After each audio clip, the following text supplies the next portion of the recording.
আবার তাণ্ডব, আবার ভাঙচুর, আবার রাস্তা অবরোধ করে বিক্ষোভ। এসআইআর চলাকালীন আইন শৃঙ্খলা পরিস্থিতি নিয়ে সোমবারই রাজ্য সরকারকে কড়া বার্তা দিয়েছিল সুপ্রিম কোর্ট। সর্বোচ্চ আদালত অর্ডারে স্পষ্ট লিখেছে, কোথাও যাতে আইন শৃঙ্খলার সমস্যা না থাকে এবং পুরো প্রক্রিয়া যাতে মসৃণভাবে হয় তা নিশ্চিত করতে নির্দেশ দেওয়া হচ্ছে রাজ্য পুলিশের ডিজি, প্রতিটি জেলার পুলিশ সুপার এবং জেলা শাসককে। কিন্তু সুপ্রিম কোর্টের কড়া বার্তা, লিখিত অর্ডারের পরেও মঙ্গলবার এই ছবি, ভাঙচুর, তাণ্ডব, বিশৃঙ্খলা।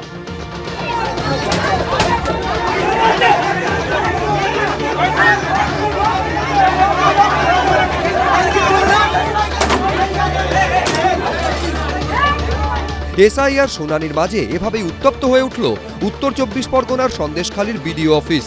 ন্যাজাট 1 নম্বর ব্লকে সোমবার এসআইআর এর শুনানি পর্ব চলছিল। অভিযোগ, শুনানি পর্বের পর রসিদ দেওয়া হলেও সেখানে লেখা কন্টেন্ট নট ভেরিফাইড, অর্থাৎ তথ্য যাচাই করা হয়নি। তা নিয়েই অসন্তোষ ছড়ায়। এর জেরেই প্রথমে শুরু হয় বাকবিতণ্ডা, এরপর ভাঙচুর। এইভাবে ভেঙে ফেলা হয় টেবিলের কাঁচ, ভাঙা হয় কম্পিউটার।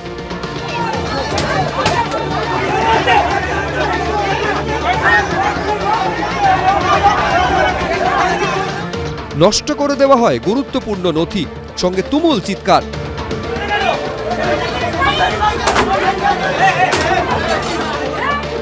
বিশাল পুলিশ বাহিনী গিয়ে পরিস্থিতি সামাল দেয়।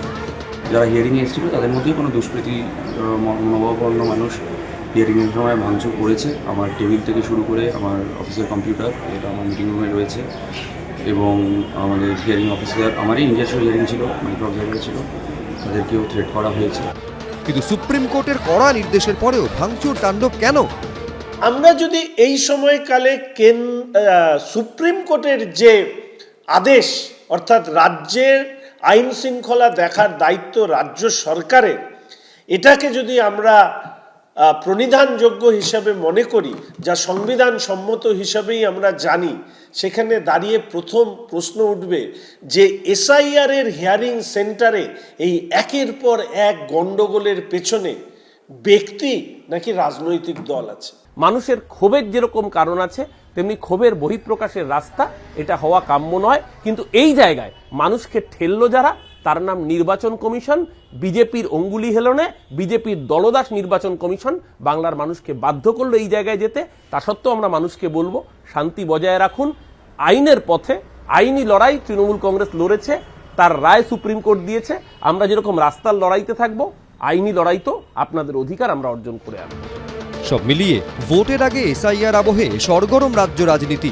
সমীরণ পাল, পার্থপ্রতিম ঘোষ, দীপক ঘোষ, এবিপি আনন্দ। বিক্ষোভ, ভাঙচুর, অবরোধ, এসআইআর শুনানির নামে হেনস্থা, হয়রানির অভিযোগে তাণ্ডব চলল দক্ষিণ 24 পরগনার বাসন্তীতে। সেখানে বিডিও অফিসের পাশে সোনাখালী কর্মতীর্থে এসআইআর এর শুনানি ছিল। স্থানীয়দের অভিযোগ, নির্ধারিত সময়ের অনেকক্ষণ পর শুনানি শুরু হয়। শুধু তাই নয়, অভিযোগ সুপ্রিম কোর্টের নির্দেশের পরেও শুনানি কেন্দ্রে নথি জমা দেওয়ার পর কোনো রসিদ দেওয়া হচ্ছিল না। এ নিয়ে অশান্তি বাড়তে থাকে। পুলিশের সামনেই ভেঙে ফেলা হয় শুনানি কেন্দ্রের চেয়ার টেবিল, মাটিতে ছড়িয়ে ছিটিয়ে পড়ে রয়েছে নথিপত্র।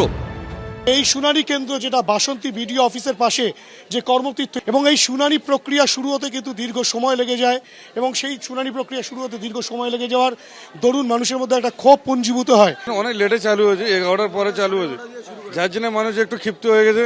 লেট হওয়ার কারণে এই বিভ্রান্তিটা সৃষ্টি হচ্ছে, না তো হতো না।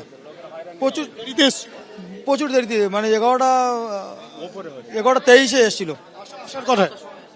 আসার টাইম ছিল 9টা, কিন্তু আমরা তো কাগজে দেখছি আসার টাইম ছিল 9টায়, কিন্তু এসছে 11:23। আমরা তখন ঘড়ি দেখছি, কোনো স্লিপ দিয়েছে? তখন আসে কোনো স্লিপ দেয়নি, কিছু দেয়নি। শুধু শুনানি কেন্দ্রে ভাঙচুরই নয়, টায়ার জ্বালিয়ে পথ অবরোধ করে স্থানীয়দের একাংশ। কত পরীক্ষা নেবেন বাংলার মানুষের কত পরীক্ষা নেবেন? একবার হলো এই এসআইআর এর নামে হিয়ারিং করলেন, ঠিক আছে, ফর্ম ফিল আপ করালেন, ঠিক আছে, এরপরে আবার লজিক্যাল ডিসপেন্সি এলডি করে আবার লাইনে দাঁড় করেছে, আবার ফর্ম 7 করে লাইনে। বিজেপি কে পেয়েছে? ওদের বাবার চাকর আমরা। এই এসআইআর কে কেন্দ্র করে তৃণমূল কংগ্রেস গোটা রাজ্য জুড়ে নৈরাজ্য তৈরি করছে। প্রত্যেক দিন বিডিও অফিসগুলোতে হামলা, আগুন লাগানো, অবৈধ পথ অবরোধ, বিজেপির ক্যাম্পে হামলা, এবং বিভিন্ন ভাবে এরা নৈরাজ্য করছে। আজকেও সন্দেশখালী থেকে গোসাবা চারিদিকে হামলা আর সন্ত্রাস হয়েছে। এরই মধ্যে বাসন্তীতে দেখা যায় এই ছবি।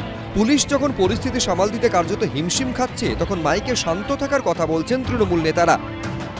আপনারা শান্তিপূর্ণভাবে হিয়ারিং এর কাজ কিন্তু সম্পূর্ণ করবেন, কেউ বিশৃঙ্খলা করবেন না, আর অন্যের প্রয়োজনে পা দেবেন না।